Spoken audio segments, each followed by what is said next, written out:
We are recording. Don't say anything you wouldn't want my parents to hear. No grandparents. Anyway, welcome everybody. We are so excited you're here. I have wanted to do a book talk for many years.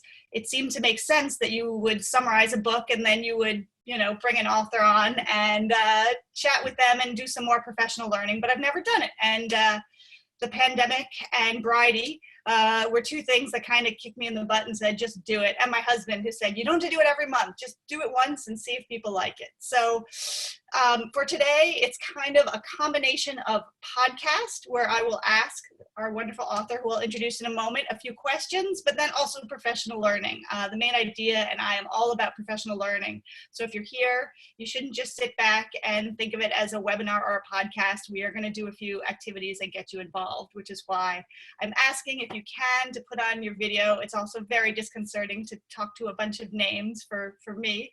So as a favor, if it's available, turn it on. But anyway, we are all very excited you're here. And I just want to introduce our guest, Jennifer Abrams. Give a wave. Jennifer spent many years as an instructional coach in Palo Alto, California people, woohoo. And now she's an international educational and communications consultant. She works all over the world, previously in person, and these days she's also now only doing online workshops and coaching. And she's written multiple books. Maybe some of you know The Multi-Generational Workplace, Hard Conversations, and then of course today we are talking about the book I summarized in June, Swimming in the Deep End. And so without going into tons of details about her, let me tell you, she wanted me to talk a little bit more about why I chose this book. So most books about change focus on the tasks we have to do, the metrics that we're going to measure everything by, the evaluation, but Jennifer really focuses on the human side of change.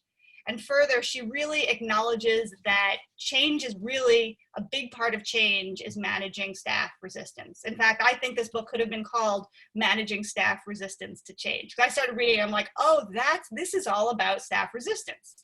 So as you all know, we've just seen a tremendous amount of change, but people were in shell shock. So many educators, not all, said, hey, yeah, let's just go for this distance learning, and everyone was in shell shock. But now we have time to think and plan for the fall, and we're going to see even more changes, and I predict we're going to have more resistance. What? You mean I have to teach this lesson to only half my students and then teach it again when the other half are here? What? You mean I have to create a lesson that works for in-person learning and at the same time for all the students whose parents and families don't want them to come? I'm predicting that there's going to be even more resistance. Not sure. But this is a slim book. It's not going to solve all your problems, but it's a great way to think preemptively about this staff resistance. So I welcome Jennifer Abrams. If many of you are on mute, if you want to do a welcome, hi, come on board, so we know she feels welcome. Thank you. Thank you. And I just want to start with that question. There's so much to be concerned about this fall. We could be counting bottles of Purell till we're blue in the face. So why should we be so concerned about staff resistance? I think that we spend, and and it's not wrong, and I'm so glad that I'm here, and thank you so much, Jen, for deciding to do this and taking the risk to do a book study in this format. We need to pay attention to what the kids are going to need. That's the bottom line. It's our mission. It's what we do. I think that what we don't spend enough time on is how to communicate effectively to the adults. And I've been trying to talk about that. I've been talking about it pretty assertively in all of my books so that we do it in humane and growth-producing ways. And this time that we're in is so full of fear and so full of a survival kind of mode that we as the leaders need to consider it more preemptively, as you mentioned, and be more allocentric. And I'll probably mention that word again. I learned it from Bob Garmston, one of my mentors from cognitive coaching. It means other focused. And I know that we're going to be student focused, and I know that we're going to be self-focused, like take care of myself, and we'll talk about managing ourselves. But how might we mitigate for? How might we understand better where the resistance is going to happen and how to work toward alleviating a little bit of that? It's not all going to be gone. There's no way. Every day, there are moments when I kind of devolve into a survival mode. But if we're going to be the leaders, we have to be able to get past that part of ourselves and into understanding where other people are so that we can move everybody forward. And to take a little time to do this. I know people who are like, this wasn't mine to do. It's coming from the state. This is how it's got to happen. Who signed up for a pandemic? Not me. They just have to get on board and just get going and get on with it. And I had somebody who was like, well, you know, why can't I just tell the adults, be an adult, grow up, get on with it? It's not reasonable. Okay. So the question is, how can we be more aware of where the resistance is coming from? And how can we be more mindful of how to think before we speak and so many other things? So that's what the book's about. Thank you for that overview. Appreciate it. We have a quick Zoom poll just to ask you, and it is anonymous, how well you believe you handle staff resistance to change. You got to scroll down. I only filled in number 1 and 10. It's a continuum. 1 is I respond terribly. I avoid it, make it worse, or stress myself out. And 10 is I handle staff resistance preventatively, but also confront it gracefully and productively when it arises. So just tell us sort of where you are. No one can see, and I will share the results with everybody in a few seconds.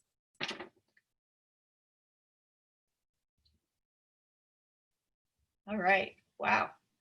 We got a lot of strong people up there with the 7s and the 8s. You don't even that's why they're here. They're just wanting to boost get a little bit more nuanced with their capacity. I will share it in a second. Should we take 5 more seconds? People are still responding. All right. Cool. Looks like it's frozen. We'll end it now if you've got one. All right. So this is what it looks like. Okay.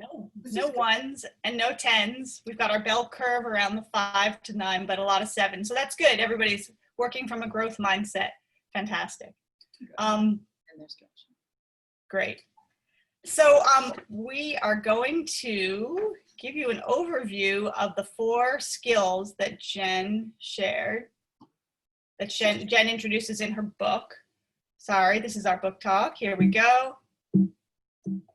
And introduced ourselves. Sorry, here was Jen. I wasn't going through the PowerPoint, but here we go. Go ahead, Jen. You want to share with us?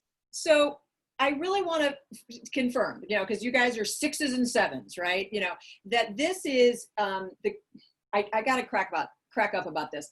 This, I called it swimming the deep end, and Solution Tree in their brilliantness saying nobody understands what that means. We have to write the colon 4 foundational skills for leading successful school initiatives. I mean, it's a very sexy title, right? But to me, I really want you to note that it is foundational. That doesn't mean that somebody who is at a 7 couldn't learn from it, or that you are a superintendent and I've been around and, you know, what can I learn? That's not the point. It's just, they're very foundational. How do you, skill 1, are you thinking before you speak and messaging? Thinking about your messaging and what you need to say to gain more clarity around things. And that, I think, is a really important skill that people don't do because, as I said before, they say, this was told to me that we've got to do it. And so I didn't need to know the thinking. I didn't need to do the messaging. Somebody on high needs to do the messaging. I'm just the messenger. And the answer is not no. We've got to actually know what we're going to say. Then how can we anticipate and preempt possibly some of the resistance that we're going to get by being more allocentric? And so we'll talk about that. My hard conversations work, I think, led me to skill 3, which is when people yell at you or they kind of whine or whatever, they start saying things. How do you respond and still stay in a credible place without being unprofessional? And then how do you stay in that credible place by managing yourself? And I've just got a few things in there. This isn't all of the resilience work that is going on that's so gorgeous and going on out there, but just how do we do this so that we can actually stay in it? And so those are the 4 foundational skills. People write books about every single one of them. They're all a PhD, but you don't miss one. You have to have all 4. And so that's why I wrote this book. Fantastic. So we'll go briefly through each of them, and we've got a couple of activities, but let's start with the first one, thinking before you speak. So what exactly does that mean for now? So we're in the middle of this pandemic. Everybody is preparing to open their schools in the fall. And what advice do you have for people over this summer that would represent thinking before you speak? Okay, so promise me there isn't a slide that's past this that we need to take a look at. Just No, we'll do the John Maxwell quote after. Okay, Yeah. That's okay. So I think that thinking before you speak is, are you ready for the messaging that you're going to need to do regarding any type of a rollout? So now we have, just given this context, we've got a distance learning hybrid model, possibly all back. I think Iowa was mentioning something about it. Anyway, it doesn't matter where you are, you have a different type of rollout that we're dealing with during the pandemic. We might be dealing with other concerns and important things around how are we going to, as a school, respond to increased awareness around anti-racism. What about that? What about this? What are you about? What are you going to say? How are you going to say it? And what are all of the specifics that you're going to anticipate needing to share, that because somebody's going to want the answer to that.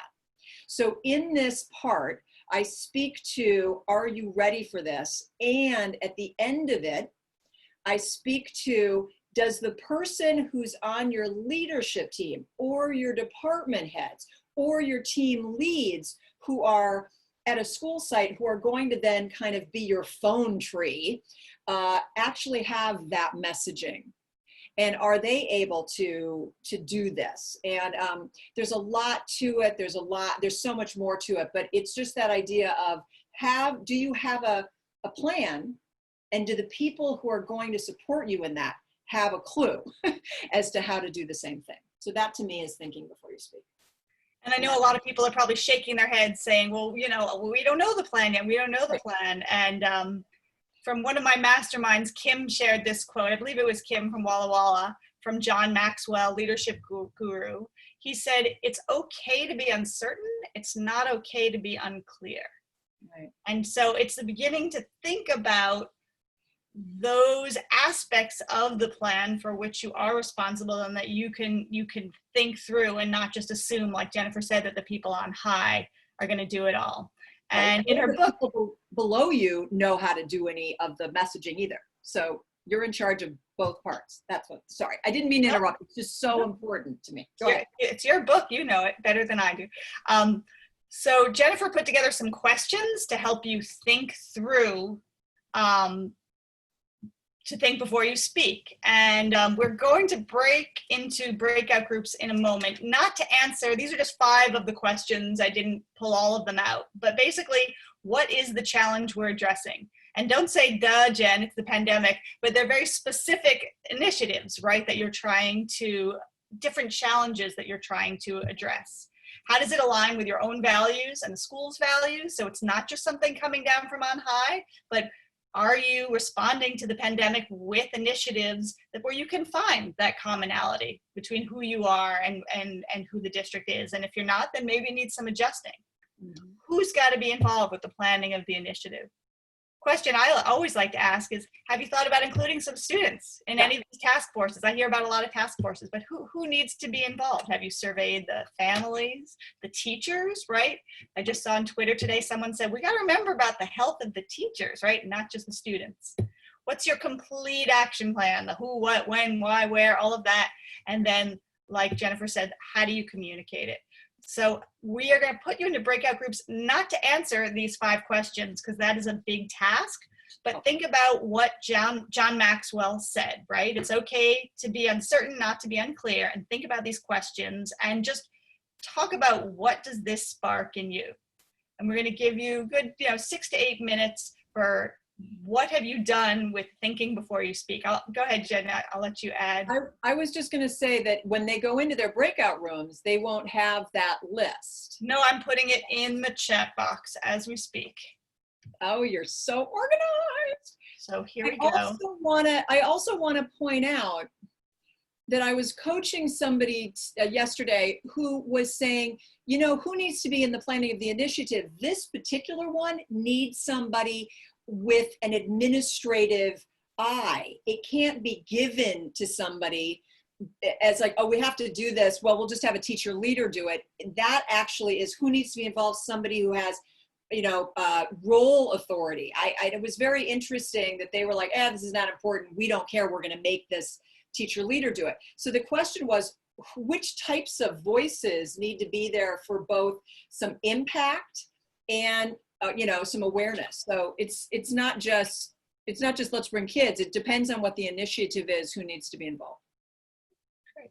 So I'm going to put you into groups with like 3 or 4 people in a room, and let's take a couple of minutes a person to really think about what do these questions. When you go into the breakouts, you'll lose access to this chat. Okay, then I will send them again to the chat rooms for after. Okay, let's take about 7 minutes or so. If you haven't done breakout rooms, all you have to do is click on the link and it will suck you into the breakout room, Star Trek style. Bye. And I'll stay with you, Jen, for just a second.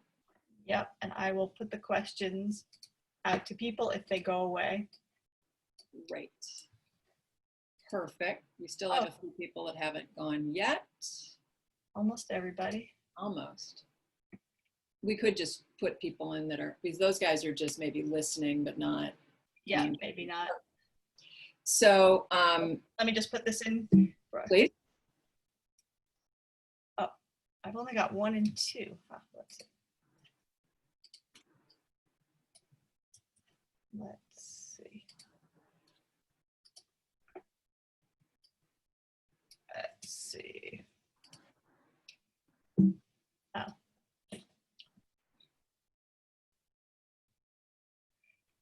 I've just got to shorten this a little bit. It's too many words. That's fine. I'll go into a breakout. I just wanted to say fabulous. Fabulous. Oh, okay. Oh, fantastic. Bravo. Okay. And bravo to you for getting all these people here. Oh, great. Anyway, so I will see you in a minute. I'm just going to go see what they're saying. Yeah. Okay. Bye.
Hi, Jill. Can you hear me? Jill, we're all in breakout rooms. I will put you in a I'm so sorry. I had to leave I got another call right when this started. So I'm so sorry. I will put you in a breakout room and you can follow along. Let's see. I know everyone's super busy. No worries. Good to see you. I had a call come in right when you guys were going into this. So I'm like, oh, I have to take it. All right. Thank you. Okay. See you in a bit.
Hey there. Hey everyone, we'll just wait a few seconds for everyone to come back. Jennifer's still in a room. I'm here. Oh, you're here. Oh, there you're square, your rectangle moved down. And thank you, Kevin Boston Hill. Good to see your face. Thank you for reminding me that people can't see the message, the 5 questions. I appreciate that, Kevin. Thank you.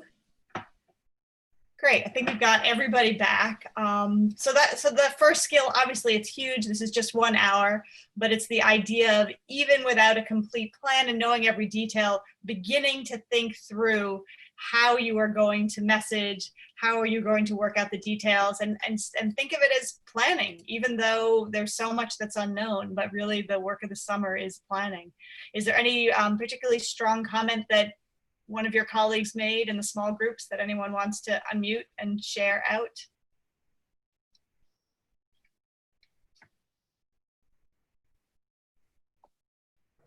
One of the concepts we discussed, this is Nick Bakke from Wisconsin, was looking at all of these different skills and strategies that makes it for a really nice ideal setting when we're face to face, or we have teachers that are in the building and helping, where our teachers worked so hard this spring to try to tackle all the challenges. And then, so how do we balance that input, communication, trying to be collective, yet cognizant of space and re-energizing and all of those things that we also need through the summer. So that was just something we kind of grappled with back and forth.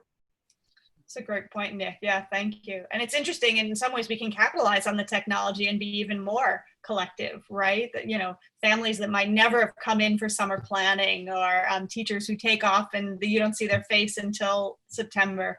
There might be ways to include more voices in that, but it's a great point. Thank you. We're going to move on to the second skill. So the first is thinking before you speak. The second one is preempting resistance, knowing yourself and knowing others. So Jennifer, my question is, what the heck does knowing yourself and knowing others have to do with staff resistance? I giggle because you and I talked a little bit earlier just about why do I need to know myself? This is an initiative that is outside me. It is from the state or from the district, and knowing myself is inconsequential. And the answer is no, it's not. You have a very, I assume, as I do, you've taken maybe a Myers-Briggs, or you've taken a DISC thing, or you've done certain things. The way that you kind of do work is going to inform how you want to do this work. And that may not be the way that other people need it to be delivered to them. So I was coaching, as I mentioned, and I coach. And yesterday somebody said to me, if I have to be in another meeting about just this issue around how we're going to deal with racism and ethnicity, whatever, and not do something, I can't hear people cry for 3 meetings. I have to decide on what the action is. I'm a doer. She wasn't discounting the initiative. She just didn't like what the meeting was going to end up resulting in. And that was an interesting piece of, if she's now in charge of this initiative and that's the only way she wants to get something done is she's a doer, then what are we missing out on? And so it's the knowing yourself piece that I think is just aware. So Jen just put up, are you a get it done right away or think about it a few days, right? So you might be okay with handling abrupt changes. Other people aren't. You might be okay being an extrovert, they're not. Nick was just commenting on, maybe people are like, I'm so over sitting on Zoom, or if I do another breakout session, I don't know, right? So these particular questions are just one piece in that chapter about you. And then knowing other people and all of the filters of perception that they bring and how that might help you modify your communications. Now, you might say, I don't have time to have everybody do a DISC assessment and then modify all my stuff for that. It's not to overwhelm you. It's just to continually remind you that you have your way, other people have their ways, you've got your history, they have their history, and how we can work together. We need to just be aware we have to be more allocentric. I think that's a great point, that we sometimes take ourselves out of the equation and we think it's all, oh, staff resistance is about, it's about them. It might not be the way that we are presenting or expecting them to move through these initiatives as we have them planned out. Thank you. We have a quick poll for you to share with us whether you consider yourself to be an extrovert or introvert. And I kind of like this definition from Susan Cain, if you've read the book Quiet. You like that book? Which she describes the words as an extrovert is how you recharge. You recharge by seeking others, and you're an introvert, you recharge by being alone. So just as a quick poll to see who on this phone call, on this Zoom call, is an extrovert or an introvert. Wow, we're about 50-50 almost. Wow. I always think yeah. Go ahead, Jen. So I'm just thinking, so how many meetings? I mean, I'm giggling because I'm working today with a group to do a leadership retreat. And there are people like, we have to have another meeting about this. You know, I need to process this aloud. You know, I'm not so sure everybody on that meeting isn't going to just like turn off their visual, you know, and just sort of go, okay, I have to be at this meeting, but that is just so not me. You know what I mean? But I, as a consultant, have to modify to meet my client's needs. And you as the leader, it might not really be your way to have another meeting to process something, but is it going to move the initiative further along? And so that is just like one piece of the puzzle. But anyway, yeah, it's kind of fun. I'm going to the meeting with bells on. I'm so delighted to be at the meeting in an hour. It's like knowing your students, right? It's not that you need to have them process the information or meet in a certain way, but are you providing a variety of ways that different people can come in, and are you not getting frustrated when they don't process the way you process? And I agree with Jen, you don't need to pay for some expensive Strengths Finder, Myers-Briggs.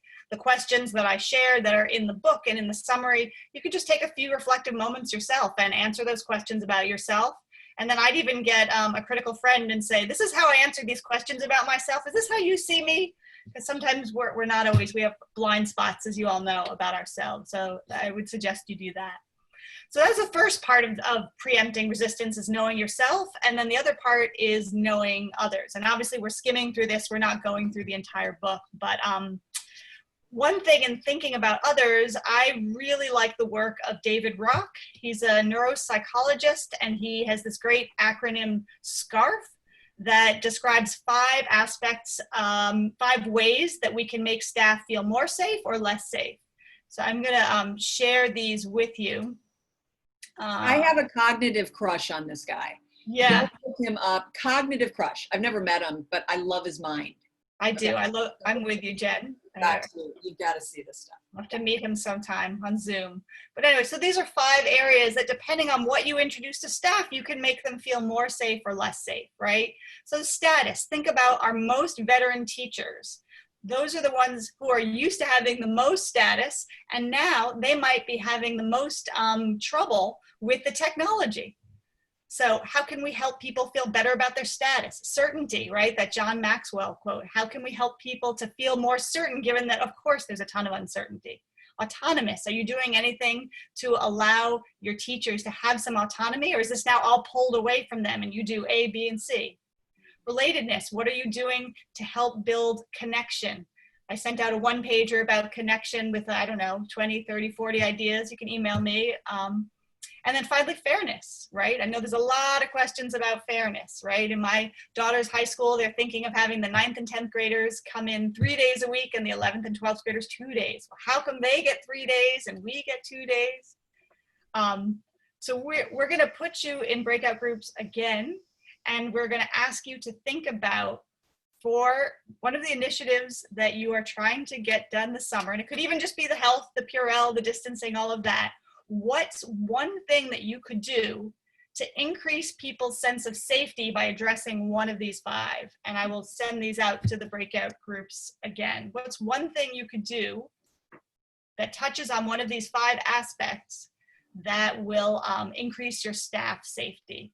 And we will do this, just take about 4 minutes. And we're talking about emotional and psychological safety, right? Because it gets in the way. Your limbic system, you shut down, so nobody's going to work on the initiative if they can't connect with the work in a safe way.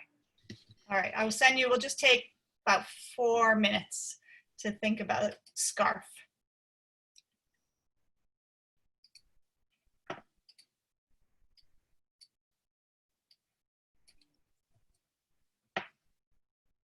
Oh, sorry, I've got to hit open all rooms.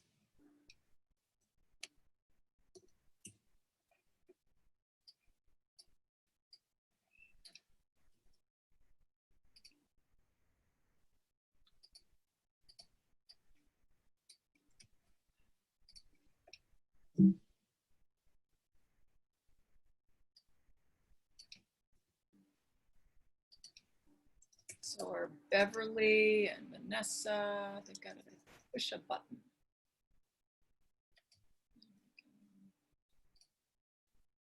Perfect. All right, I have a couple of, I will assign, Yeah, will you? yep, must be new people. Yeah, it's exciting. It's really great. It's great.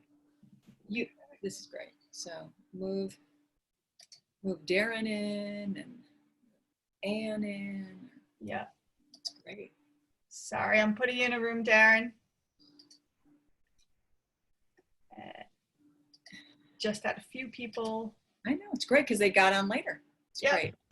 Should have the link now. Hi, Darren. There he goes. Okay, You've Good. got to do this over and over and over. This is awesome. you think it's good? Okay. Yeah, Good. don't you think this is the three in my group were Fred from Oh, Fred's great, yeah. and he's got an organization as opposed to a guy who's dealing with a new school, like the physical. They're literally opening a new school in the midst of a pandemic. Ooh, yeah, yeah. So those things, which anyway, and then there's another guy who's trying to figure it out. But they were all sort of saying, "Wow, we just haven't thought through this kind of Great. stuff Yeah. yet," and that's hugely helpful, right? And it isn't anyway. It's I just said, you guys, you gotta. You didn't, you were in hunker down mode, but to me, as you think ahead, you better. It's like gotta have a thesis to your book. Gotta There you know. go. That's a good analogy, yeah. And that's what I said, and they were like, "Oh yeah," and I'm like, "But it's not my book to be writing. I just am like the ghostwriter." But I got it. I got. Anyway, it's been really fun. So Good. you are back, and we'll do responding to resistance, and maybe we'll right. read out some of the sentence starters. We'll see if the role play fits, and I'll make sure. And then maybe there'll be some time for, we'll absolutely. And that brief, that last one at minute 49, and then so I'll give them really on time. You're really on time. You're really on time. This is just excellent. Yeah, I tend to be a timekeeper. I do too. But I do too. No, I couldn't tell by the time start on the side. yeah, we're supposed to. So 2 minutes. Totally great. So hopefully people are chatting and. Oh, they are. No, they know how to do this. In my session, they were doing that. Yeah. And did you do a different one, or did you send them to the? I did a recreate, right. Although I don't know how much. Well, there were new people, and you've got people from all over. People that I only know 3 people in the place. It's amazing that you know 3, right?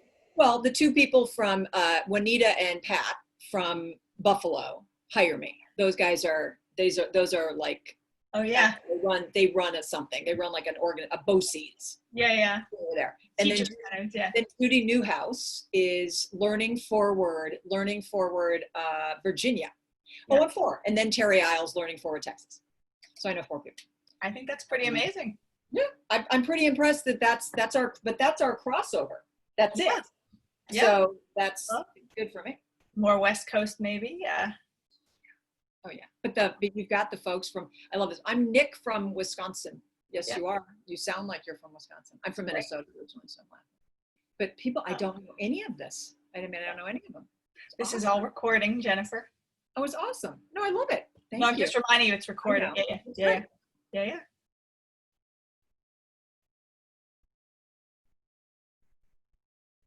Hello, welcome back. Shay, I got that right? Yep. Good. Hello. I was with Beth. Oh, she's our tech person, but She's been following along. She knows what's going on. Yes, we had a good chat. She did a good job. It doesn't matter what your role is or if you are in education or not. This is the same stuff that's going on in any other. Yeah, I think. Okay. We got everybody back. Great. All right. So are there any other converts like Jennifer and me? Anybody else have a little crush on David Rock? Anybody like the scarf elements? Yeah, it's not so complex. And as Jennifer was saying, it works also in your own home, not just with your staff members. If you think about these things, people do get upset when their status is being questioned or their autonomy is being curtailed, right? You know, I send my husband off to go shopping and then I have to like micromanage the list. Same thing, goes back to scarf. Anyway, big fan. But I want to move on. So the first skill was thinking before you speak. The second, preempting resistance by knowing yourself and knowing others. And now the third one is responding to the resistance. So no matter how good you are at preempting all of this, you're going to have teachers, staff members come up to you in the fall. And I love that Jennifer has some sentence starters. If you've seen other book summaries of mine, you know I like sentence starters, you know, people telling me what to say. So you take a look here. These are just a few things that Jennifer has written. So for example, if someone, Jennifer, comes up to you, intimidates you with shouting, swearing, or threatening, what should you say? I mean, to me, this one, you know, you have every right to feel how you feel and not in that offensive manner. And what I might do, and we'll talk about, is just a palm sort of, not in their face, but a palm down. You're holding the space. That is not acceptable. Right? And you're not putting a palm up. Like, you have every right to feel this way, but it's too wimpy. So palm down. Yeah, I like the weaving in of the body language. And I did just get a puppy a few days ago, so I'll keep that in mind. All right, someone brings up unrelated events from the past. Oh, but 10 years ago, we tried this or that.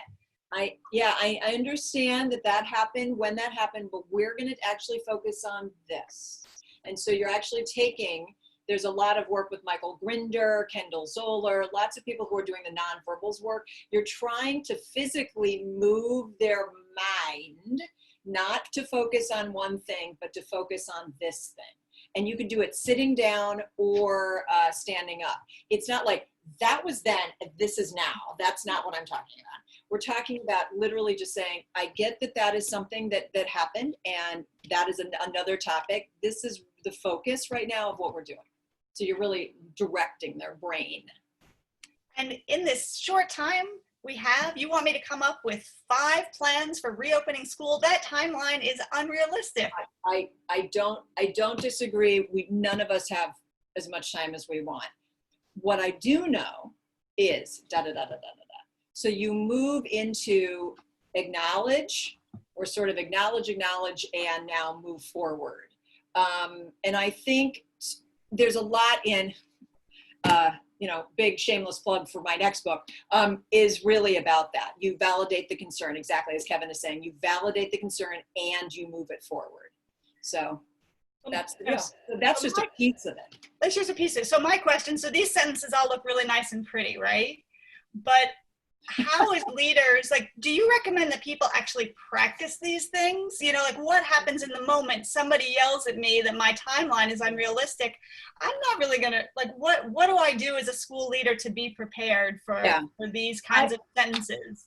I do think, at least in my work with hard conversations, my piece was thinking through what you were going to say, and then thinking through what you were going to say if they said this, so that you actually had like a couple most likely scenario pushback comments, and then actually having a sense of what you would do, so that you could stay professional. Now, I have a friend, many people have even come to my workshops or whatever, say, oh my gosh, what I'm going to do is I'm going to buy a copy of your book. I'm going to cut all of those things out. I'm going to laminate them. I'm going to put a little clip on. I'm going to wear it. And then when the person actually says, I'll go, just a minute, and then respond. That's totally unrealistic. But to actually, people are going to push back on the time. People are going to push back on not being treated like professionals or not being taken care of in terms of people, but just as widgets, as teachers, and not people. What are your answers to those things? I would say prepare. I would say prepare answers. And you are not a loser if people still ask you these questions. I think people are like, but I was so good at skill 1 and 2. I don't understand why I need skill 3, or, you know, and it's like, because we don't have all the answers, but don't be surprised when that happens and then make them wrong for asking. That's what I think we do. We start deflecting and then using adjectives, and we make them the bad guy when actually we really needed to have known what to say. And something I'll add to that is that Americans are notoriously uncomfortable with silence, but it helps to have a pause to gather your thoughts. So one thing that you can say no matter what people say to you is, I'm going to take a moment, and then sit there. The same way earlier, I took a moment after I asked for a volunteer before Nick came in. We're not comfortable with silence. Why do we have a strategy called wait time? Because we're not, take your time. Say, I'm going to take a moment here, right? And gather yourself. But so that's a third skill, is responding in a way that is productive in the moment when someone does come at you. And the fourth skill in the book, I'm aware of the time, is managing yourself through change and resistance. And this chapter was a lot about self-care. And look, we've all been hearing a lot about self-care, right? I started my yoga with Adrian, fantastic. I told you I got a puppy. But what I'm wondering, Jen, is like, really, so what? So all of this self-care, and do you have any strategies for when I am in that moment, right? When I'm stressed out of my mind, when there's a resistance staff member, you know, what strategies do you have for managing that resistance? I have a couple things, and prior to just getting into the first one and the second one of those, because I'll just share two of those. In my newsletter, which I'm gonna request that you sign up for in just a little bit. I hadn't thought about this till right now, but in my newsletter, I was talking about that idea of self-care and what I've learned through being home now for 100 days plus. And my self-care is not for just me. My self-care is so that I can show up as an emotionally present, healthy, allocentric individual in all of the places that I go. So it isn't indulgent to take that time. It's actually essential in order to do the work. So that's something that I want you to know. Because I have some people who are like, I don't have time to get, you know, my nails done. Well, we can't in my county, but you know, I don't have time to rest. The answer is you don't not have time to rest if it's gonna cause you to respond in non-humane ways to the other people. One of the things I want to mention is I'm doing some work with a woman named Margaret Wheatley. Margaret Wheatley has a group, and she talks about in moments of managing resistance. And if you're on many Zooms, as you are, or even if you were standing up, you take your seat. And what she speaks about is the idea of putting both feet on the floor, not curling up, but putting both feet on the floor and sitting like with your back away from the thing, and really in a dignified way that you actually get a little bit of oxygen. And so as you're managing that resistance, if you sit up, it kind of makes you feel more dignified and more grounded. So just to manage resistance at the moment, or be able to manage yourself because stuff is coming at you, sitting there like this is going to be, you know, or like this, you've lost some oxygen. Okay. So the idea of just sort of sitting up and being aware, because you've already thought before you spoke, you've already tried to be allocentric. It isn't arrogant to do that. It is just to take your seat with two feet on the floor. The last thing that I want to say, and I've approved it with Jen, is that in the moment that somebody is yelling at you or somebody is really coming at you, you might have your feet on the floor. You might have yourself like this, but I'm going to suggest something that we cannot tweet people, we cannot do, but if things are coming at you, you've got to really sit up And so what I suggest at those moments is to do something that nobody can see and to do something that everybody can kind of Pilates themselves to the floor. And I'm looking in the screen. I need you all to sphincter up. Breathe, people. I need you to squeeze your anus. Now, I'm from the California side of things. When you do that, look at how your body actually sat up.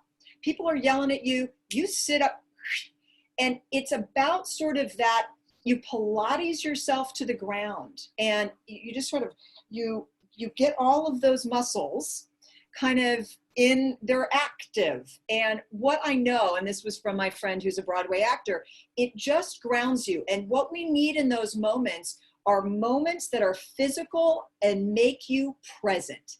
I have people who, you know, put a nail into their palm or push one toe into the floor. Nothing like that. I just want you to, and nobody knows. Okay. So those are just, for me, 2 ways to manage yourself during resistance that I think sort of keep you in the moment. Thank you, Jennifer. I couldn't have anticipated that this would go the sphincter route, but you never know when you sign up for one of these things. I just want to say a thank you, and I really appreciate you taking your time to do this. And here are the ways that you can get in touch with Jennifer: her website, her email address, her Twitter, and she will tell you a little bit about her free newsletter and her course coming up. I realized I didn't even introduce myself. I assume you're all main idea subscribers. You know who I am. Here's my website. And if you like this type of professional learning and you are interested in joining I have twice monthly masterminds with groups of smaller than 10 people. We meet twice a month.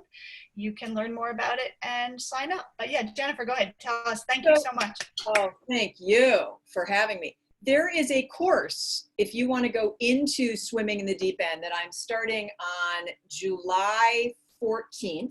You can go to my website, and it's under workshops. It's also part of a slider where it's asynchronous. I mean, you don't have to be there for any of the times we'll record, but you could do it twice, where we're going to go through in a cohort the book and have video, and I'm basically going to do my workshop that I've been doing for the 2-day swimming in the deep end, and we're going to do it online. And so that's there for you at the website. I'm always available to talk about this stuff because I just really appreciate what the work is that everybody's doing. And so follow me and find me. And thank you, Jen, for inviting me.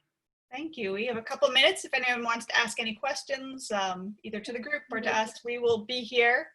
Oh yeah, I'm not going anywhere. Oh, tell us about the next. Thank you, Judy Newhouse.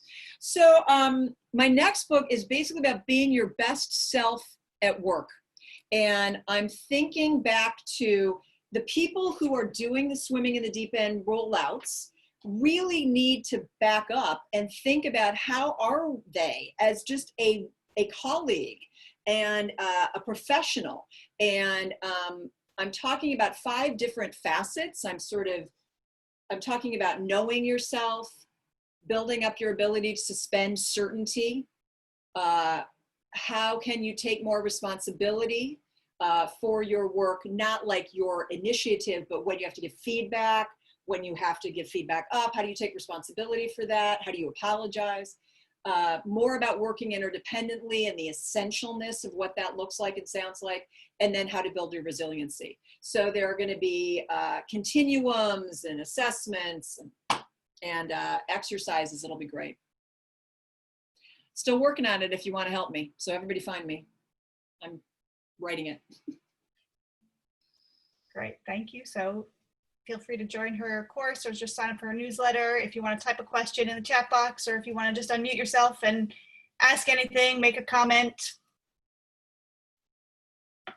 I'm looking at Lori Abbott-Smith commenting about adaptive coaching, and adaptive schools work definitely talks about pausing.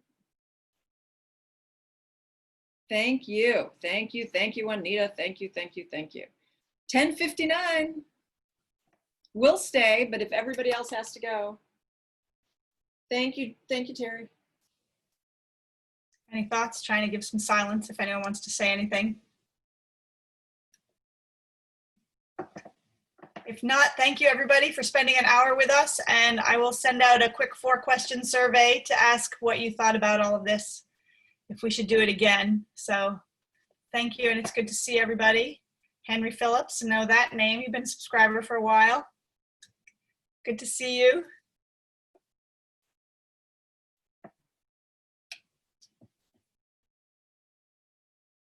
Bravo, everybody. Hey, Lori, see you later. Bye, Darren. Goodbye, goodbye, goodbye. Bye, Darren. Thank you. And Sue, thanks. Thanks for joining us. Perfect. Let me save this chat. Yeah.